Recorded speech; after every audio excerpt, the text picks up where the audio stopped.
नमस्कार साथियों। स्वागत है आपका बैंकर साथी चैनल में। साथियों, इस वीडियो में हम बात करेंगे सेविंग्स अकाउंट के बारे में। बचत खाता जो आप बैंक में खुलवाते हैं, जानेंगे इसके बारे में क्या क्या इसके बेनिफिट्स हैं, फीचर्स क्या क्या हैं। और वैसे तो सेविंग अकाउंट सभी के पास होता है, काफ़ी चीज़ें आप इसके बारे में ज़रूर जानते होंगे, लेकिन कई सवाल मन में रहते हैं, जैसे कितने सेविंग अकाउंट खुलवाने चाहिए, कितने आप मैक्सिमम पैसे इसमें जमा कर सकते हैं, और जमा करने पर कितना ब्याज मिलता है, और कभी अगर बैंक डूब जाए तो आपके पैसों का क्या होगा। ये भी एक सवाल लोगों के मन में रहता है। तो इन सभी सवालों के जवाब आपको इस वीडियो में मिल जाएंगे, और सारी जानकारी सेविंग अकाउंट से संबंधित इस वीडियो में आपको मिल जाएगी। तो वीडियो को शुरू से अंत तक देखें ताकि कोई भी इंपॉर्टेंट पॉइंट आपसे मिस ना हो। तो साथियों, शुरू करते हैं।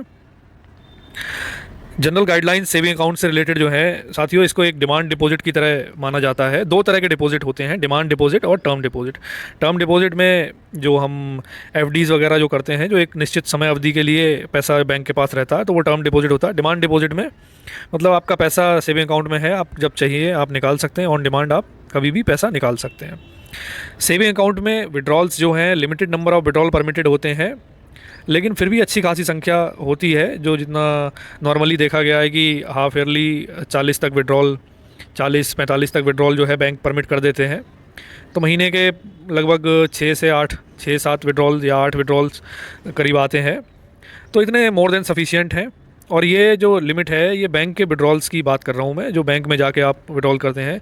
बाकी जो इंटरनेट बैंकिंग से या ऐप से जो आप पेमेंट्स करते हैं या कुछ परचेज़ करते हैं, उनकी वो कितने बार आप निकाल रहे हैं पैसे, वो इसमें काउंट नहीं हो रहे हैं। तो साथ ही इसमें जब आप खुलवाने जाते हैं बैंक अकाउंट, तो आप अकेले अपना इंडिविजुअल अकाउंट भी खुलवा सकते हैं, या 2 लोग 3 लोग मिलकर भी, 2 लोग 3 लोग 4 लोग जैसे भी हो, आप मिलकर जॉइंटली भी खुलवा सकते हैं। और जब जॉइंटली खुलवाते हैं, मतलब जॉइंट अकाउंट खुलवाते हैं, तो इसमें कई तरह की कंडीशन होती हैं कि ज़्यादा डिटेल में नहीं जाते हुए शॉर्ट में बता देता हूँ। जैसे आप 2 लोग हैं तो या तो दोनों लोग साइन करेंगे तो जॉइंटली ऑपरेट करेंगे अकाउंट को, या आइदर और सर्वाइवर मोड में रहता है, जिसमें कि कोई भी एक साइन करके पैसे निकाल सकता है, ऑपरेट कर सकता है, या फॉर्मर और सर्वाइवर है।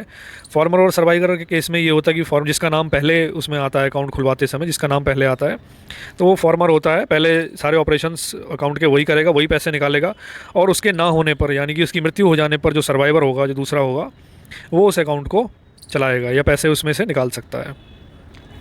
साथ ही इंडिविजुअल्स के अलावा, जॉइंट अकाउंट के अलावा, ये सोसाइटी, क्लब, ट्रस्ट, ये सब भी कुछ ऑर्गेनाइजेशंस हैं जिनको आरबीआई की गाइडलाइन है कि वो भी बचत खाते खोल सकते हैं। अच्छा, ये बचत खाते कौन नहीं खोल सकता है? तो कंपनीज़, फर्म्स, पार्टनरशिप फर्म, और ये सारी जो जितने जो ट्रेडिंग जो करते हैं, बिज़नेस जो करती हैं ऑर्गेनाइजेशंस, उनके लिए ये बचत खाता नहीं होता है। उनके लिए दूसरा खाता होता है, जिसे करंट अकाउंट या चालू खाता हम कहते हैं। तो सेविंग अकाउंट उनके लिए नहीं है। सेविंग अकाउंट है नॉर्मल इंडिविजुअल्स के लिए, जो बिज़नेस नहीं करते हैं, अपनी सेविंग्स रखने के लिए अकाउंट खुलवाते हैं। और माइनर और ब्लाइंड पर्सन जो हैं, इनका भी अकाउंट खुल जाता है, लेकिन माइनर, ब्लाइंड पर्सन, इलिटरेट और भी इस तरह की कई जो स्पेशल कैटेगरीज़ हैं, इनके लिए अकाउंट खुल जाते हैं, लेकिन बैंक ने इनके लिए स्पेसिफिक रूल्स बनाए हुए हैं। तो जनरली वो रूल्स फॉलो करके ही अकाउंट इसमें खोले जाते हैं। डॉक्यूमेंट्स क्या क्या रिक्वायर होते हैं सेविंग अकाउंट खुलवाने के लिए? अकाउंट ओपनिंग फॉर्म आपको भरना होता है, अपने केवाईसी डॉक्यूमेंट लेके जाना होता है, जिसमें एक आइडेंटिटी प्रूफ, एक एड्रेस प्रूफ होता है। नॉर्मली आधार कार्ड, पैन कार्ड ज़्यादातर बैंक में चल जाता है। फ़ोटोग्राफ लेके जाना होगा आपको। रिलेटेड डॉक्यूमेंट, जब एसोसिएशन का किसी का अगर खुलना है, एचयूएफ का, क्लब का, ट्रस्ट का, तो इनके जो संबंधित जो दस्तावेज हैं, डॉक्यूमेंट्स हैं, वो भी आपको प्रेजेंट करने होंगे कि उनकी ऑर्गेनाइजेशन जो है वैलिड है, उनकी वैलिडिटी रजिस्ट्रेशन वगैरह जो होते हैं, ये सब आपको प्रेजेंट करने होंगे जब आप अकाउंट खुलवाते हैं। और भी कोई संबंधित डॉक्यूमेंट जो होता है, ये सब चीज़ें आपको प्रेजेंट करनी होंगी। और साथियों, बात करते हैं कि सेविंग अकाउंट आखिर कोई खुलवाता ही क्यों, उसका पर्पज़ ही क्या है। सेविंग अकाउंट खुलवाने का अगर हम देखें पर्पज़ जो है, वो यही है कि एक व्यक्ति अपना सेविंग अकाउंट खुलवाता है, उसमें अपनी जो इनकम है, सैलरी से हो सकती है, लोन से हो सकती है, या कोई और सोर्स हो सकता है, वो इनकम अपनी पार्क करके रखता है कुछ समय के लिए, ताकि वो कैश भी लिक्विड बना रहे, लिक्विड कैश बना रहे, जब चाहे ज़रूरत हो वो पैसा वो निकाल सकता है, और उसका पैसा जो है वो सेफ भी रहे। और कुछ इंपॉर्टेंट डिटेल्स हैं इसमें, क्या क्या आपको मिल जाता है। जैसे चेकबुक आपको मिलती है, नेफ्ट आरटीजीएस कर सकते हैं, सेविंग अकाउंट है आपका तो चेकबुक से, और फ्री इंटरनेट बैंकिंग आपको मिल जाती है। डिपॉजिट्स हैं, जो DICGC के द्वारा इंश्योरेंस मिलती है। हाँ साथियों, ये बड़ा इंपॉर्टेंट पॉइंट है। पहले क्वेश्चन होता था कि जैसे पिछले दिनों कुछ बैंक्स का हुआ है कि उनकी काफ़ी लॉस में गए हैं, कोई घोटाला सामने आता है तो हर बार ये होती है कि अरे डिपॉजिटर्स के मन में ये होता है कि कहीं बैंक डूब जाएगा तो हमारे पैसों का क्या होगा। सबसे पहली बात तो ये है कि बैंक कोई भी इतनी आसानी से कोई बैंक डूबने वाला नहीं होता है। लेकिन फिर भी अगर वर्स्ट केस मान लीजिए कि बहुत ही बुरा कोई सिचुएशन कभी कभी आ जाए किसी बैंक के सामने, और अगर वो इस कंडीशन में पहुंच जाए कि वो अपने डिपॉजिटर्स के पैसों को भी वापस करने में समर्थ नहीं है, तब उस समय पिक्चर में आता है DICGC। DICGC क्या है? एक RBI की सब्सिडरी है, रिजर्व बैंक ऑफ इंडिया की सब्सिडरी है, एक संस्था है उनसे जुड़ी हुई, जो कि इंश्योरेंस प्रोवाइड करती है डिपॉजिटर्स को। और ये लिमिट पहले 1 लाख तक इंश्योरेंस प्रोवाइड की जाती थी डिपॉजिटर्स को, अब इसकी लिमिट बढ़ाकर 5 लाख कर दी गई है। ये बजट में अनाउंस हुआ था, उसके बाद फरवरी 2020 में ये लिमिट जो है वो 5 लाख कर दी गई है। तो 5 लाख तक रुपए आपके पर बैंक, पर इंडिविजुअल आपके इंश्योर्ड हैं। अगर कभी जैसे एग्जांपल देखते हैं, अगर मान लीजिए आपके पहला केस देखते हैं, जब आपके 5 लाख से ज़्यादा रुपए हैं किसी बैंक में, मान लीजिए आपके 8 लाख रुपए हैं आपके जो सेविंग अकाउंट में डिपॉजिट है, प्लस जो आपकी FDs हैं उनको मिलाकर, और अगर बैंक कभी डूबता है या लिक्विडेशन में जाता है, बैंक करप्ट हो जाता है, उस केस में आपको जो DICGC है वो आपको 5 लाख तक आपको वापस कर देगी। और दूसरा केस ये है कि आपके मान लीजिए 5 लाख से कम डिपॉजिट हैं, जैसे कि 2 लाख 2.5 लाख हैं, मान लीजिए आपके 2 लाख रुपए डिपॉजिट हैं और उस पर 15-20 हज़ार का आपका इंटरेस्ट बन गया है, तो 2,15,000 होते हैं। तो DICGC जो है वो आपको 2,15,000 का भुगतान आपके क्लेम के रूप में कर देगी। तो आपके इतने पैसे इंश्योर्ड हैं तो आपको ज़्यादा चिंता करने की ज़रूरत नहीं है। वैसे भी ये देखा गया है अमूमन कि सेविंग अकाउंट में लोग बहुत ज़्यादा पैसा नहीं रखते हैं, तो 5 लाख की लिमिट मोर देन सफिशिएंट है। साथ ही इसमें डेबिट कार्ड भी मिल जाता है। डेबिट कार्ड से आप ATM कम डेबिट कार्ड होता है वो, तो आप उससे ATM से भी ट्रांजैक्शंस कर सकते हैं, विड्रॉल कर सकते हैं अपने आसपास में। आपको बैंक की ब्रांच आने की ज़रूरत नहीं है। साथ ही कभी आप ऑनलाइन परचेज़ करते हैं या और भी कई सारे कामों में डेबिट कार्ड आजकल यूज़ होता है। कहीं स्वैप करना है आपको, पेट्रोल भराना, पेट्रोल पंप पे कहीं भी शॉपिंग करनी है, सब जगह डेबिट कार्ड यूज़ हो जाता है, तो वो भी आपको मिलेगा। साथ ही एक्सेप्टेंस ऑफ स्टैंडिंग इंस्ट्रक्शन भी हो सकता है, जैसे कि अगर कोई आपका कहीं लोन चल रहा है या नहीं भी चल रहा है, आप चाहते हैं कि हमारे खाते से हर महीने कुछ पैसे कट कर और किसी दूसरे खाते में चले जाएं, तो आप एक स्टैंडिंग इंस्ट्रक्शन कहते हैं उसको, वो आप एक एप्लीकेशन दे सकते हैं बैंक में। जैसे कई लोग चाहते हैं कि मेरे सेविंग अकाउंट से हर महीने एक पर्टिकुलर अमाउंट कट के या तो लोन में चला जाए, या कई लोग PPF में लगवाते हैं, कई लोग सुकन्या समृद्धि अकाउंट में लगवाते हैं, तो स्टैंडिंग इंस्ट्रक्शन लगा देते हैं। उसके बाद उनको चिंता करने की ज़रूरत नहीं है, अपने आप ही पैसा एक निश्चित जो तारीख उन्होंने लगाई होती है उस तारीख में कट कर दूसरे अकाउंट में चला जाता है। साथ ही लॉकर्स की सुविधा भी मिलती है। हालांकि सारी बैंक की ब्रांचों में लॉकर नहीं होते हैं, लेकिन जहाँ जहाँ भी लॉकर की सुविधा है वहाँ लॉकर्स भी मिलते हैं। हालांकि लॉकर का कुछ चार्ज भी जाता है, तो वो बैंक टू बैंक डिफरेंट करता है और लॉकर के साइज़ पे भी डिपेंड करता है। ऐसे ही जैसे आपको डेबिट कार्ड मिलता है, डेबिट कार्ड तो हालांकि शुरू में फ्री मिलता है, बट उसका जो एक मिनिमम मेंटेनेंस चार्ज है बहुत ज़्यादा नहीं होता, 150-200 रुपये तक बैंक का नॉर्मली रहता है ईयरली, तो वो रहता है, वो आपको देना होगा। तो ये सारी सुविधाएँ सेविंग अकाउंट के साथ में मिल जाती हैं। कुछ और इम्पॉर्टेंट डिटेल्स हैं, जैसे कि इसमें नॉमिनेशन आप करा सकते हैं। मान लीजिए अपने अकाउंट में पैसे हैं और अगर कोई अनहोनी घटना घट जाती है, यदि आपकी मृत्यु हो जाती है, तो उसके पश्चात वो पैसा जो है उसमें कोई कानूनी अड़चन नहीं आएगी, पैसा देने में बैंक को भी सुविधा होगी। अगर आपने नॉमिनेशन अकाउंट में किया हुआ है तो वो पैसा सीधे आपके नॉमिनी को दे दिया जाएगा, और यदि नॉमिनेशन नहीं होता है तो उसमें काफ़ी दिक्कतें आती हैं, लीगल हेयर्स वगैरह की, सब जो जितने भी होते हैं उनकी सहमति लेनी होती है। तो बेटर है कि जब भी आप अकाउंट आपका अगर चल रहा है या खुलवाएं नया, तो उसमें नॉमिनेशन भी लें। मिनिमम विड्रॉल और मिनिमम डिपॉजिट कितना कर सकते हैं, ये भी कई लोगों के क्वेश्चन रहते हैं। कम से कम कितना जमा कर सकते हैं, कितना निकाल सकते हैं। नॉर्मली जो इसकी लिमिट होती है वो 50 रुपये की होती है। कम से कम 50 रुपये आप जमा कर सकते हैं, उतने ही निकाल सकते हैं। हालांकि कई बैंक जो हैं वो ग्रामीण शाखाओं में 50 रुपये से कम की भी लिमिट रख देते हैं, 25 रुपये की भी लिमिट रख देते हैं। तो ये बैंक टू बैंक थोड़ा बहुत वेरी कर सकता है, या शाखा कहाँ की है, ग्रामीण है या शहरी है, तो उसके हिसाब से ये थोड़ा बहुत इसमें अंतर आ सकता है। पैसे जब आपको निकालने हो तो आप चेक से निकाल सकते हैं या विड्रॉल स्लिप मिलती हैं। विड्रॉल स्लिप से पैसे निकाल सकते हैं, लेकिन चेक से फ़ायदा ये है कि चेक से आप किसी भी ब्रांच में, बैंक की दूसरी शाखा में जाके भी पैसे निकाल सकते हैं। लेकिन विड्रॉल स्लिप जो होती है वो आपको पासबुक के साथ लेके जानी होती है, और केवल उसी शाखा में पैसे निकाल सकते हैं जिस शाखा का वो अकाउंट है, जो आपकी बेस ब्रांच है वहीं से पैसे आप निकाल सकते हैं। एक और क्वेश्चन जो बड़ा अक्सर लोगों के दिमाग में आता है कि कितना पैसा हम सेविंग अकाउंट में जमा कर सकते हैं।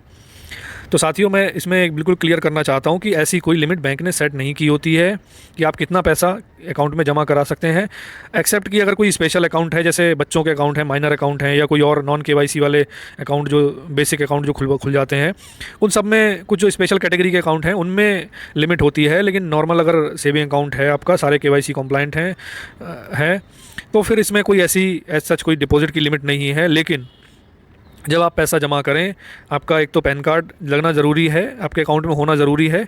तो पैन कार्ड लेकिन नॉर्मली आजकल सबका बन गया है और उसमें अकाउंट में लग भी गया है, तो ये भी एक नॉर्मल है कि लगा होगा आपका।